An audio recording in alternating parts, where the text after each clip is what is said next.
Syederalun, mantan pejabat pajak sekaligus ayah Mario Dandi, Rafael Alun Trisambodo diketahui memiliki harta mencurigakan pasca kasus sang anak mencuat ke publik.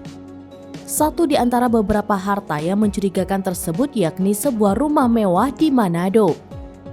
Rumah di Manado tersebut berada di Kelurahan Kleak, Lingkungan 5, Kota Manado, Sulawesi Utara. Rumah mewah bercat putih tersebut diketahui memiliki tagihan pajak bumi dan bangunan atau PBB hanya Rp300.000 per tahun. Hal tersebut diketahui dari Lurah Kelurahan Kleak, Don Vito Forzani. Don Vito mengatakan hal itu bisa terjadi karena belum adanya pergantian nama antara pemilik rumah lama dengan pemilik rumah yang baru.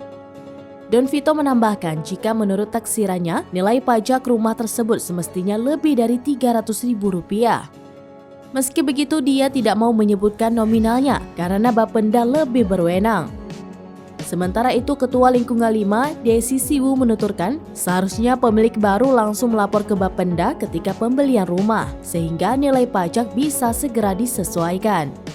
Pihaknya menambahkan rumah itu tercatat atas nama Erni Torondek atau istri Rafael Alun Trisambodo. Sedangkan pemilik lama bernama Rasid. Keluarga Rafael membeli rumah tersebut pada tahun 2009 dan membangunnya pada tahun 2011.